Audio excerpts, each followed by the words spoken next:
The next thing I want to talk about a little bit is pain. All right. I feel very strongly about this. So when I was a strength and conditioning coach, when I was a personal trainer, I would have a lot of individuals that have pain. I just remember having so many question marks. I didn't really understand what the heck to do with these individuals that had pain, right? So what is pain? If someone has pain, can I continue exercising with them? Should they stop 100%? If I do these specific exercises, will they get better? Will they get worse? It was very, very confusing to me, and honestly led me to go into physical therapy school. It's one of the reasons why I went, not the entire reason. However, I just feel very strongly that coaches need to know about pain because you're working with athletes every single day of the week that have pain. And if we don't understand this, it can lead to some problems. All right. So the next thing I want to talk about is just what the heck is pain. So first and foremost, pain is protective. It's a defense mechanism that your body has to keep you safe. All right. So if you're walking down the beach, you're having a great day, the sun is shining, you're walking with your wife, things are going really well. Let's say you step on a shard of glass, right? So what's going to happen is that your foot's going to hurt. You're going to pick up your foot, you're going to see, okay, there's a nasty cut. I need to make sure I don't step on this.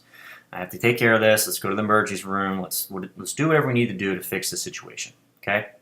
So pain is your body's way of telling you to do something about your pain or about your injury, right?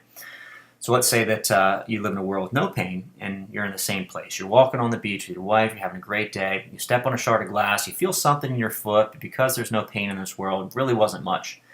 Walking down the beach, things are going well, you're starting to feel a little lightheaded, you walk a little bit further, and you're about to pass out, right? And as you're passing out, you look behind you and there's a stream of blood, right? And you just realize, I stepped on something. I've been bleeding for the past, 100 meters, whatever it is.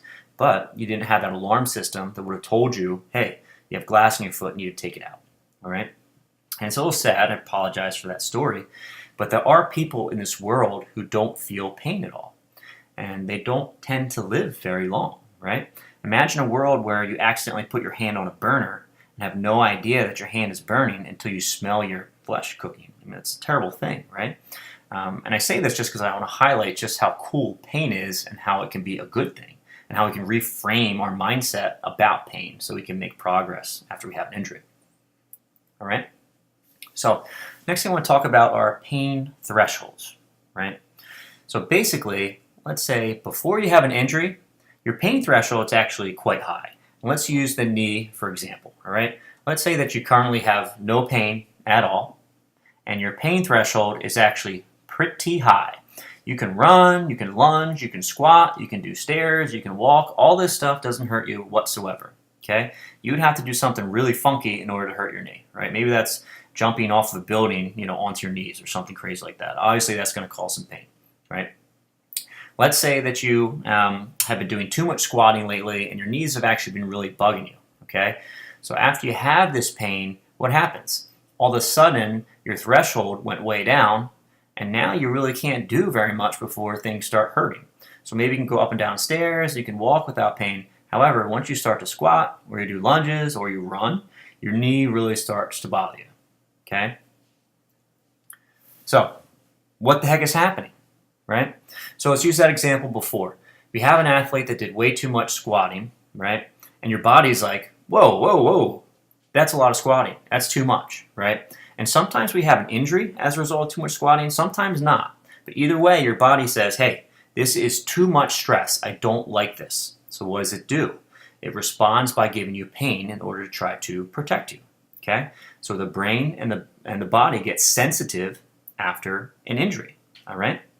Now, there's little sensors throughout your entire body. They're called nociceptors. So they exist inside of your knee as well. So there's a lot of structures within the knee that have these little nociceptors, and they are going to pick up potentially damaging input to your body, all right? So they try to keep you safe. These little feelers in your body that are going to pick up whether or not there's too much stress, okay? Now, after you have an injury or your body perceives there was too much stress to an area, those nociceptors get super duper sensitive, okay?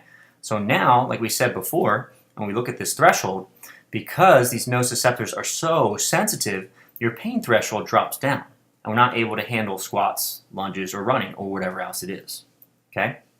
The other thing that's very, very interesting is that 1/3 of all of the nociceptors in our body are called silent nociceptors. And what that means is that these are not active whatsoever until after we have an injury. All right? So after you irritate and injure your knee, now you have a whole lot more of these nociceptors that are active. All right? So again, your threshold started here, and then afterwards, all those nociceptors got really, really sensitive, and those silent nociceptors are now active, and that just really, really drops your pain threshold. You can't really do a whole heck of a lot before things start hurting. Okay? And here's what I'll say. That's a good thing. Your body is trying to warn you or protect you. So if we didn't have this sensor in our body, then we would have a whole bunch of damage over the course of time, right? And potentially have some really bad problems just because we have no alarm system within our body. Okay? The next thing is that when you have an injury, pain doesn't always equal damage. Okay? Like I said before, after you irritate the knee, the sensitivity of the knee is way up, cranked up really high. Okay? And the analogy I like to give is that after you have an injury, the sensitivity in your knee is kind of like the sensitivity of an alarm system in a house that's super high. Okay? Let's say within your home, you have your alarm set super, super sensitive. And let's say the mailman walks by, and he's just dropping off the mail, not doing anything wrong, and the alarm in your house goes off just because the sensitivity is so high, right? The mailman never broke in to steal anything. However, the alarm systems are up. Okay?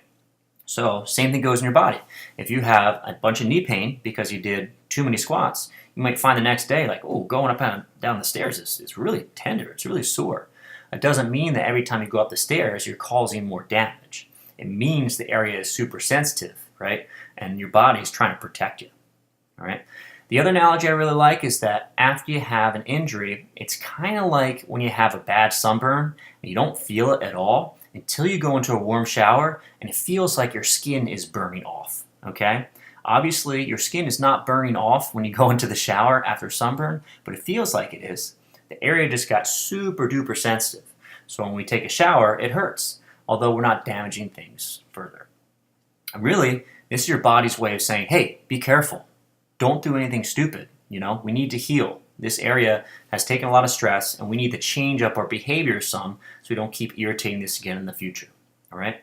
And this is a very, very important consideration for rehab, both to understand, right? So as a rehab professional, I need to understand this. As a coach, you need to understand this. And lastly, the athlete also needs to understand this as well. Because if they don't, then they're going to have a bunch of weird beliefs that's not going to allow them to improve.